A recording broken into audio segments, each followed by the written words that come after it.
Bonjour, on se retrouve aujourd'hui dans l'émission Côté court présentée par les élèves de l'option cinéma du lycée Léonard de Vinci de Monistrol-sur-Loire.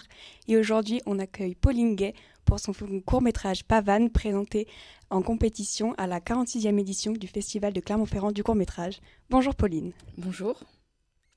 Bonjour Pauline, donc je vais commencer par la première question. Est-ce que le scénario de votre film est tiré de faits réels de votre vie?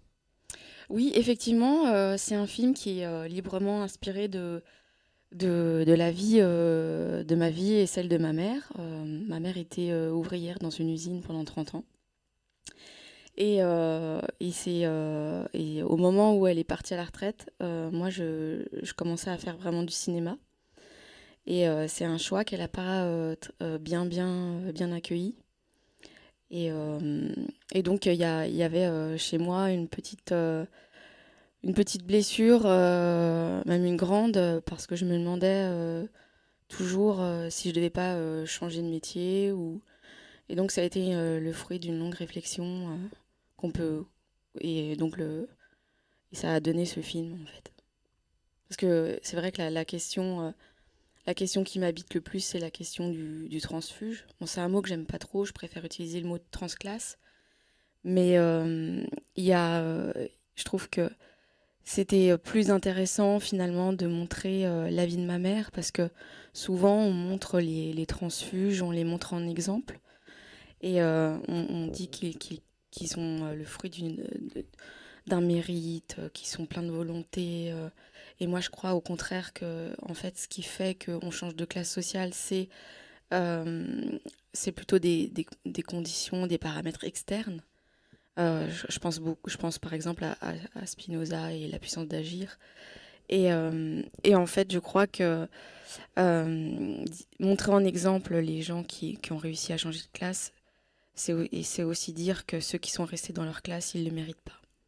Et c'est pour ça que j'ai pris le parti de montrer plutôt la vie de ma mère plutôt que la mienne.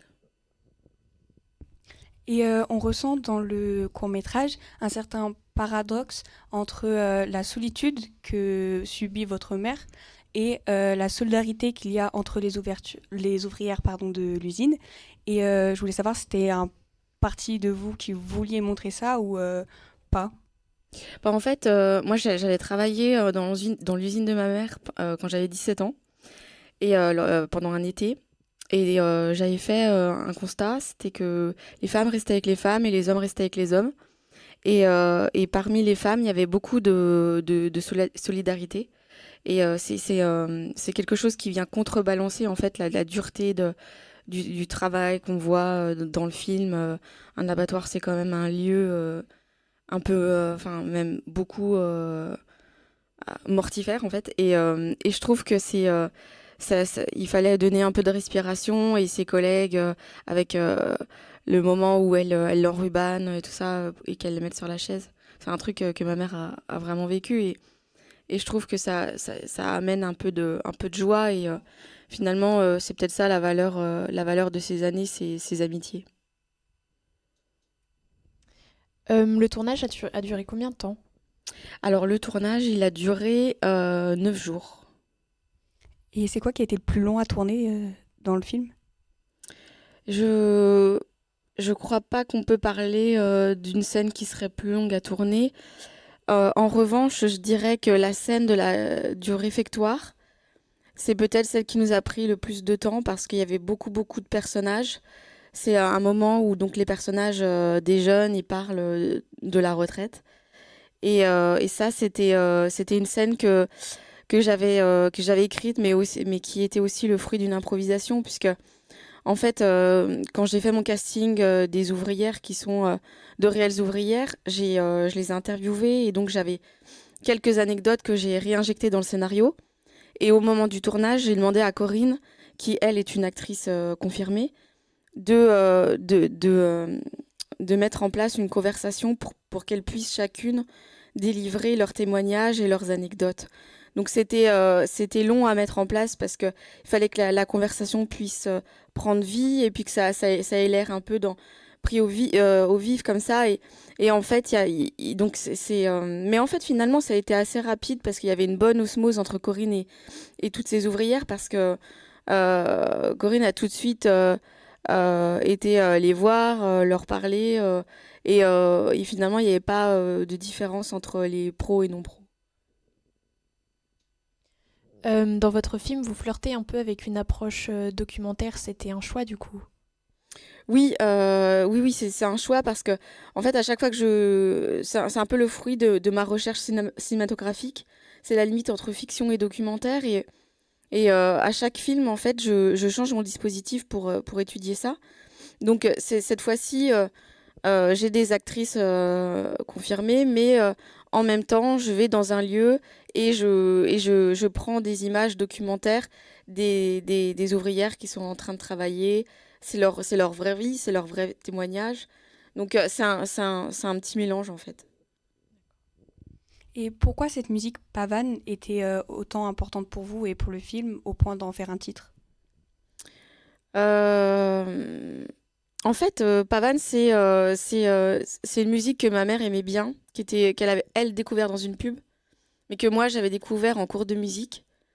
Et je trouvais que c'était un endroit où on pouvait se réunir toutes les deux, symboliquement. Et c'est pour ça que je me suis dit, bah, j'ai envie de mettre cette musique et d'appeler le film comme ça, comme une réconciliation, même si elle n'a pas lieu dans le film. Mais en tout cas, c'est une note d'espoir. Très bien, maintenant on va passer à la rubrique le bon plan. Donc c'est une scène qui nous a beaucoup plu avec Fantine. Et c'est celle-ci avec les éboueurs du coup qui font de la balançoire. Oui. Donc nous, on a beaucoup aimé parce que on trouve qu'elle apporte une certaine mélancolie et un certain sourire au spectateur dans une scène qui est plutôt banale et une condition de vie plutôt dure. Et du coup, on voulait savoir si vous, il avait une particularité pour vous aussi, le plan, et comment vous l'avez tourné.